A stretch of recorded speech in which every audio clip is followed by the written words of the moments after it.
I got a woman way across town.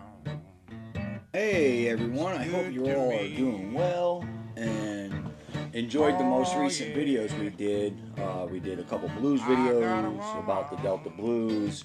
We also did some Bad Nerves, Royal Bloods, Crow Mags, and then we did a review for Jorts by Backyard Wrestling. It's out now, check it out. But I want to come back and talk to all of you today in today's video more about the blues. We're going to continue that story of the blues, and we're going to focus on, instead of going up north, we're going to go a little west from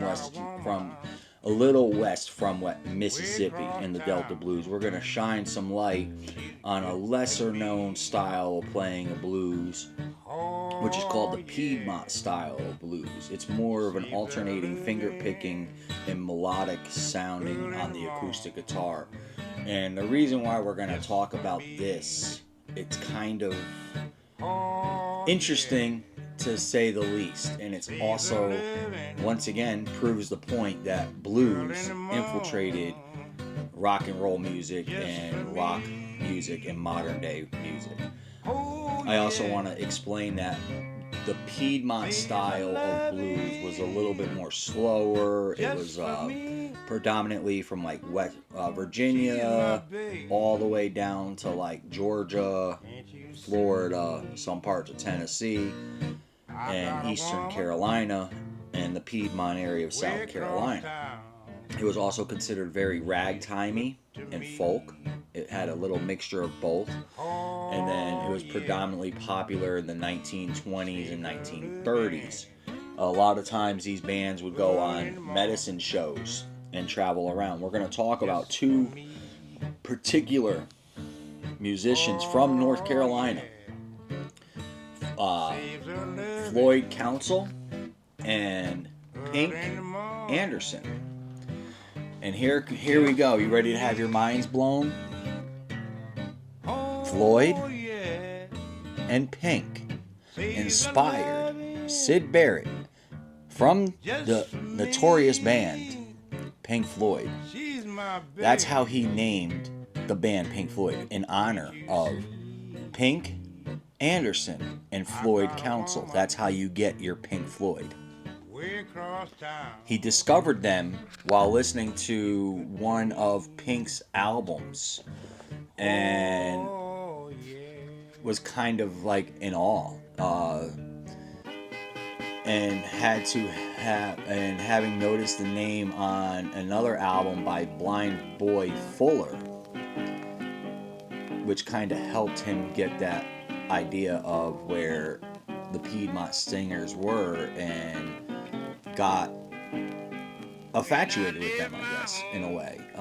And I'm assuming from all the information I read, like Syd Barrett was a fan, was listening to a bunch of music, came across Blind Boy Fuller, and Syd liked that, and he saw that musician, bluesman named Pink Anderson, and had liner notes on it.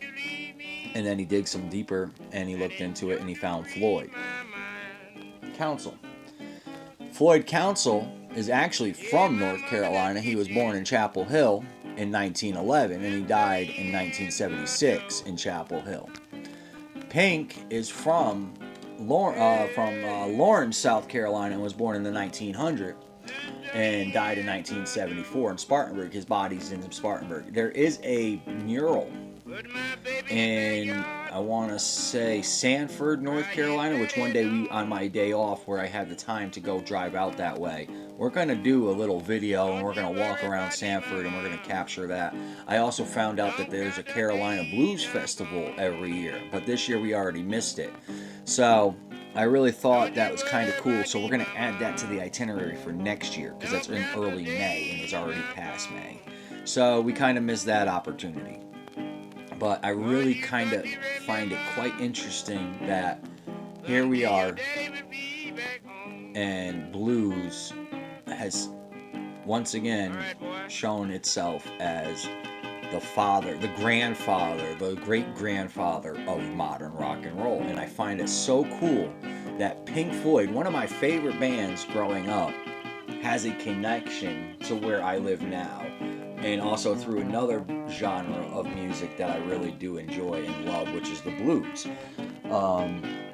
What's also cool and what's also really awesome about the evolution of blues is we had all that acoustic guitar and harmonica and foot stomping all the way up until post World War II, and that's when we started getting electrified and having the electric guitar, and that's when we started getting into the talks of like John Lee Hooker and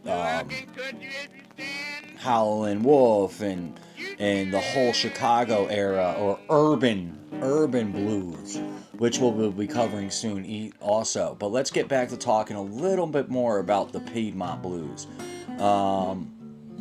The origins date back to, like once I said, about the late 1800s, early 1900s.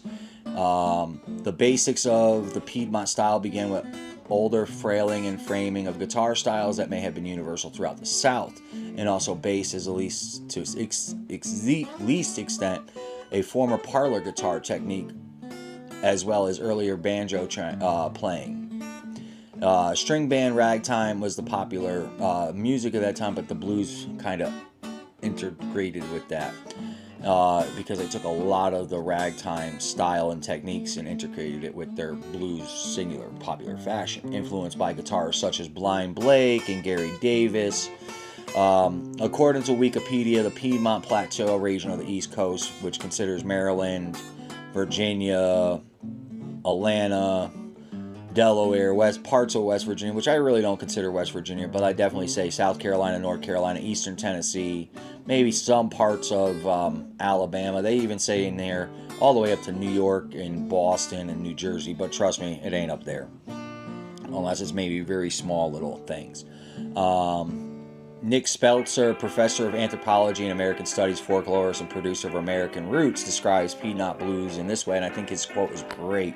Among the rolling hills, small farms, mills, coal, railroad camps of the rural East Coast, Piedmont between Tidewater Coast and the Appalachian Mountains of Virginia, the Carolinas, Georgia, black and white economic culture patterns have overlapped considerably, more than so in the nearby areas of the Deep South. Piedmont blues style reflects this, mashing trace of gospel, fiddle tunes, blues, country, and ragtime into its rolling, exuberant sound. Some notable artists: Blind Jake, Josh White, Buddy Moss, Blind Boy Fuller, which is probably the biggest one. He recorded the song Step Up and Go. Post World War II, there was many performers, and there was a kind of a revival, such as Josh White, Reverend Gay Davis, Brownie McGee, Sonny Terry, Cepha and Wiggs, John Jackson in the later years. Preservation, like I said, in North Carolina, there is the Greensboro-based Piedmont Blues Preservation Society, with musicians such as Mac Drake as one of the members of the public schools in Eastern Carolina. And they do a lot of performances, exhibitions, and social education programs, which I'll find a link and I'll put that in the description of the video. I hope you all enjoy these little tidbit history videos. Excuse me while I have a sip of my coffee. I'm going to try to keep it short so I don't keep on going. We're almost at the 10-minute mark. I just wanted to do something quick and show some light onto Mr. Pink Anderson and Floyd Council. Thanks to Syd Barrett, their names will live in infamy and probably influence a lot of new generations to look into something further. When I get up with my brother, my oldest brother, I'm going to talk with him. His father was a big blues fan, and maybe he might be able to share some insight that his father shared with him, since he's also a huge audiophile. And I'll get some of his thoughts on recording.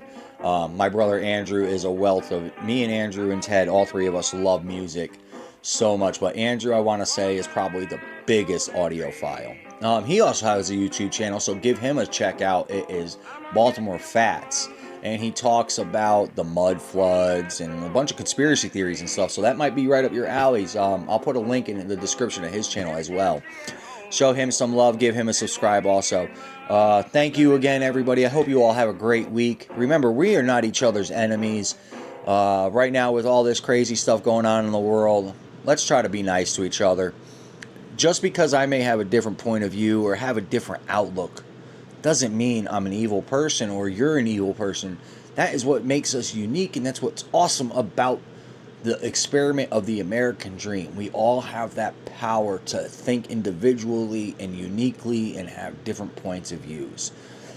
So that's why I stress that we must be nice to each other. We are not each other's enemies. Let's live in harmony. Let's have a good day. Let's have a good week and put your best foot forward. Thank you, everyone. Thank you for all the support. Like and subscribe. And I will come back with some more information about the blues. We're probably going to do the Chicago blues next. That seems kind of interesting.